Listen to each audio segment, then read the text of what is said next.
Chapitre 10. La nuit fut très mauvaise, et la Marne gagna beaucoup. Clopinet dut se lever avant le jour. Il rassembla toutes ses bestioles, les fit déjeuner, les mit avec soin dans le panier garni d'herbes, les chargea sur le bas de l'âne, qu'il fit bien déjeuner aussi, et en le soutenant de son mieux, il lui fit descendre la falaise jusqu'au bord de la mer. Il avait calculé son temps de manière à se trouver là au moment où la marée, commençant à descendre, lui permettrait de suivre la plage pour gagner Dives, mais quand l'âne entendit la mer de si près, car il faisait encore trop sombre pour qu'il pût bien la voir, il fut pris d'une si belle peur qu'il resta tout tremblant, les oreilles couchées en arrière, sans vouloir avancer ni reculer. Clopinet était fort patient, et au lieu de le battre, il le caressa, afin de lui donner le temps de s'habituer au bruit des vagues. En ce moment, il lui sembla voir sur la grande vache noire, qui montrait toujours son dos au-dessus des vagues, quelque chose de fort extraordinaire. Il ne faisait pas encore assez clair pour qu'il pût distinguer ce que c'était. Cela avait comme un petit corps avec de longues pattes qui remuaient. Clopinet pensa que c'était une poulpe gigantesque, et la curiosité de voir un animal si extraordinaire lui fit abandonner l'âne et avancer de ce côté. Cela remuait toujours, tantôt une patte, tantôt l'autre, mais le corps semblait collé au rocher. Clopinet craignait pourtant que cet animal incompréhensible ne s'en détachât avant qu'il eût pu l'observer et le définir. Il se déshabilla vite, jeta ses vêtements sur l'âne, qui ne bougeait point, et se mit à la mer. Mais la houle était très forte et l'empêchait d'avancer autrement qu'en s'accrochant aux roches éparses et submergées qu'il connaissait parfaitement. Enfin, il put aller assez près pour voir que ce poulpe était un homme cramponné au sommet de la grosse vache et donnant des signes non équivoques de détresse. Et quel homme singulier! Il était si effroyablement bâti que malgré l'émotion qu'il éprouvait, Clopinet songea au tailleur grotesque qui avait été la terreur de son enfance. Lui seul pouvait être aussi laid que l'être difforme dont il apercevait la grosse tête et les longs membres étiques à travers ses habits mouillés et collants. Il nagea vers lui et crut entendre une voix qui lui criait « À moi! À moi !» Clopinet atteignit la dernière roche qui s'élève avant la grosse vache et qui se montrait à son tour au-dessus de l'eau. Il n'était plus qu'à une très courte distance du naufragé et il put s'assurer, grâce au jour qui augmentait rapidement, que c'était bien le misérable bossu dont il avait conservé un souvenir plein de dégoût et d'aversion, quoiqu'il ne l'eût pas revu depuis 3 ans. Il lui cria « Ne bougez pas, attendez-moi !» Ce fut inutile. Soit que Tir à gauche n'entendit pas, soit que la marée en se retirant l'emporta malgré lui. Il fit un suprême effort pour tendre ses longs bras à Clopinet et lâcha prise. En un clin d'œil, il fut entraîné par la vague qui tourbillonnait autour du rocher et disparut. Clopinet, debout sur celui où il s'était arrêté pour reprendre haleine, resta un moment indécis et comme glacé par l'effroi de la mort. On pense vite dans ces moments-là. Il comprit que le tailleur éperdu allait, s'il lui portait secours, se cramponner, s'enlacer en lui comme une véritable pieuvre et l'entraîner au fond en l'empêchant de nager. Mourir comme cela tout d'un coup d'une mort affreuse, lui si jeune et si curieux de la vie, pour avoir voulu porter un secours inutile à un être aussi sournois, aussi méchant et aussi laid que ce tailleur, c'était de la folie. Clopinet hésita un instant bien court, car il se fit dans ses oreilles un bruit mélodieux qu'il reconnut aussitôt. C'était le chant énergique et tendre de ses petits amis, les esprits ailés de la mer, et ses voix caressantes lui disaient « Tes ailes, ouvre tes ailes, nous sommes là !» Clopinet sentit ses ailes de courage s'ouvrir toutes grandes comme celles d'un aigle de mer, et il sauta dans la vague furieuse. Il ne sut jamais comment il avait pu ressaisir le tailleur au milieu de l'écume qui l'aveuglait, lutter avec lui, vaincre avec une force surnaturelle la lame énorme qui l'emmenait au large, enfin revenir à la grosse vache et y tomber épuisé sur le corps du naufragé évanoui. Tout cela se passa comme dans un rêve. Et dans ce moment-là, malgré toute l'instruction qu'il avait acquise, personne n'eût pu persuader à Clopinet que les bons génies qu'il avait assistés autrefois ne s'en étaient point mêlés encore cette fois-ci. Il se releva vite en leur criant « Merci, merci mes bien-aimés !» Il retourna le tailleur sur le ventre et le tint couché, la tête en bas pour lui faire rendre l'eau qu'il avait bue, Il le frotta de toute sa force jusqu'à ce qu'il vit qu'il retrouvait la respiration. Au bout de 5 minutes, Tire-à-Gauche revint tout à fait à lui, et voulant parler, fit de grands cris par suite du dernier étouffement qu'il avait à combattre.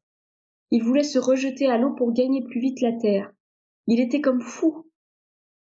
Clopinet réussit à le maintenir en le battant ferme du plat de sa main, ce qui acheva de le ranimer. « Ayez confiance, lui dit Clopinet quand il put lui faire comprendre quelque chose. Dans un instant, cette roche sera toute découverte et nous retournerons à pied sec à la côte. J'ai réussi à vous réchauffer un peu. Si vous vous refroidissez à présent, vous mourrez. » Tire-à-Gauche se soumit, et au bout d'un quart d'heure, il était sur le rivage et se séchait à fond, tout en mangeant le pain de Clopinet devant un bon feu d'herbe sèche que ce brave enfant avait allumé sur un ressaut de la dune où la marée ne montait pas. C'est alors que le tailleur put raconter à Clopinet comment, malgré son horreur pour la mer, il s'était laissé surprendre et emporter par elle. « Il faut, lui dit-il, que je t'avoue une chose. Je vivais mal de mon état, et depuis le jour où je t'avais vu parer de 3 belles plumes de roupeau, je n'avais plus d'autre ambition que celle de découvrir la cachette de ces oiseaux précieux. J'en voyais bien voler au-dessus et autour de cette maudite falaise, mais je n'osais point m'y risquer. Quoique je marche et grimpe très joliment, Dieu ne m'a point donné le courage, et je n'osais ni me risquer tout seul, ni me donner comme toi au diable. » Monsieur le tailleur, dit Clopinet en lui passant sa gourde, buvez un coup. Vous avez besoin d'éclaircir vos idées, car vous êtes un imbécile de croire au diable. Et quand vous prétendez que je me suis donné à lui, je vous déclare, sans vouloir vous offenser, que vous mentez comme un chien. Le tailleur, qui était querelleur et vigoureux au combat, baissa la tête et fit des excuses, car il avait trouvé son maître. « Mon cher monsieur Clopinet, dit-il, je vous dois de faire encore l'ornement de ce monde. Je vous en suis reconnaissant, et les femmes vous béniront. Puisque vous avez de l'esprit et que vous vous moquez agréablement de vous-même, je vous pardonne, reprit Clopinet. Mais le tailleur ne se moquait point. Il se croyait très bien de sa personne, et il assura très sérieusement que les belles le trouvaient aimable et se disputaient son cœur. Clopinet fut alors pris d'un si bon rire qu'il en tomba sur le dos en se tenant les flancs et tapant des pieds. Le tailleur se fut bien fâché s'il l'eût osé, mais il n'osa pas et continua son récit. « Ce sont les aventures qui m'ont perdu, dit-il. Vous pouvez en rire, mais il n'est que trop vrai que j'ai quitté le pays pour obéir à une veuve qui voulait m'épouser. Elle m'avait fait accroire qu'elle était riche, et j'allais consentir, quoiqu'elle ne fût pas de la première jeunesse, quand je découvris qu'elle n'avait pas le sou, pas même de quoi me payer une misérable dette de cabaret. Je l'ai donc planté là, et je revenais par ici, la mort dans l'âme, le gousset vide et le ventre creux, forcé de demander un morceau de pain au boulanger de Villers, lorsqu'hier soir, l'idée me vint de chercher des plumes de roupeau auxquelles j'avais toujours songé. Ce boulanger m'apprit que vous en aviez vendu pour 3000 écus au seigneur de Plate-Côte, lequel vous avez adopté pour son domestique et son héritier. Voilà du moins ce qu'on raconte dans le pays. Alors je me mis en tête, dussé-je me tuer, de trouver les roupeaux que l'on voyait voler par ici et qu'il fallait surprendre avant le jour lorsqu'ils quittent le bord de la mer. Je partis de Villers à minuit, pensant arriver aux Vaches Noires avant la marée, mais il faut croire que le coucou du boulanger retarde, ou il m'avait fait un peu boire, car c'est un homme d'esprit qui aime les gens instruits et qui n'a pas été fâché de me faire goûter son cidre tout en causant le soir avec moi. Enfin, que le cidre ou le coucou ou le diable s'en soit mêlé, j'ai été surpris par la marée avant que le jour ne parût, et emporté sur cette roche où sans vous je serais mort. C'est-à-dire, répondit Clopinet, qu'avec un peu de sang-froid et de raisonnement, vous fussiez resté sans danger jusqu'au départ de la marée. Enfin, vous voilà sain et sauf. Prenez ces 2 écus et allez en paix. J'ai assez de votre compagnie. Le tailleur se confondit en remerciements. Il eût baisé les mains de Clopinet si Clopinet l'eût laissé faire. La mer était loin, l'âne se trouvait tout rassuré et tout disposé pour transporter à Dives la ménagerie destinée à monsieur le curé. Clopinet avait aussi ramassé beaucoup de plantes que son ami le pharmacien lui avait désignées en le priant de les lui rapporter. Il y en avait une grosse botte attachée sur le derrière du baudet. Le tailleur, bien que congédié, ne s'en allait pas et regardait la cage et la gerbe de plantes avec une curiosité pleine de convoitise. « Vous pouvez, lui dit Clopinet, vous rendre utile et gagner quelque chose en ramassant des herbes comme celle-ci. Quant aux oiseaux de la dune, quels qu'ils soient, je vous défends de leur tendre des pièges et de troubler leur couvée. » Pourtant, dit avec une timidité sournoise le tailleur attentif, les oiseaux du rivage sont à tout le monde. Il y a là dans cette cage des roupeaux magnifiques. Vous les avez pris, ils sont à vous. Mais il en reste. Et si vous aviez pitié d'un pauvre homme, vous lui diriez où ces oiseaux se cachent pendant le jour et par quels moyens on peut y arriver sans périr. Car enfin vous voilà, et vous venez de faire cette riche capture. Monsieur tire à gauche, répondit Clopinet. Vous voulez faire ce que je vous défends, et vous ne craignez pas de me déplaire après ce que j'ai fait pour vous. Eh bien, écoutez ce qui vous attend si vous voulez escalader la falaise. Quoi donc? Dit le tailleur incrédule. Vous n'entendez rien. J'entends qu'il tonne du côté de Honfleur. Il ne tonne pas, c'est la falaise qui croule. Marchons. Clopinet fit doubler le pas à son âne, et le tailleur prit sa course en avant. Quand il se vit loin du danger, il s'arrêta terrifié par un bruit formidable, et se retournant, il vit crouler tout un pan de cette montagne avec un banc de roches énormes qui furent lancées au loin dans la mer, où elles mêlèrent un effrayant troupeau de vaches blanches au sombre troupeau des vaches noires, leurs devancières. Clopinet s'était arrêté et retourné aussi. Il avait vu rouler, avec ce banc de roches, les débris de maçonnerie de son ermitage et de son observatoire.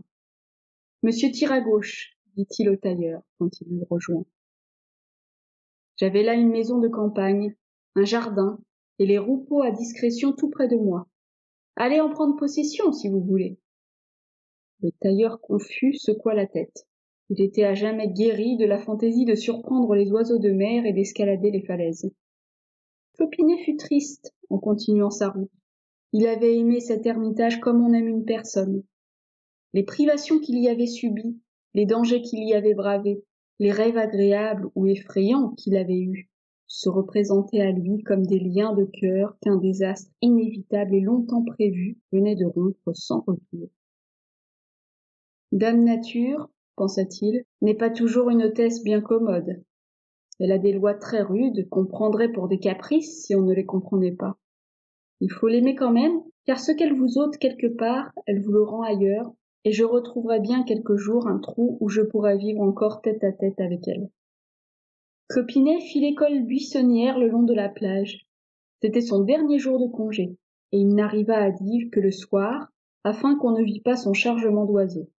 Il le porta mystérieusement au presbytère, en priant le curé de ne pas dire au baron d'où lui venait cette richesse. « Je m'en garderai bien !» s'écria le curé enchanté. Il n'aurait pas de repos qu'il ne m'eût arraché toutes ces charmantes bêtes vivantes pour en faire des momies. Il ne les verra pas, sois tranquille. Clopinet laissa le curé et sa servante se démener bien avant dans la soirée pour bien loger leurs nouveaux hôtes, et il alla porter les plantes à l'apothicaire. Enfin, il s'en retourna coucher, le cœur gros, au manoir de Plâtreau.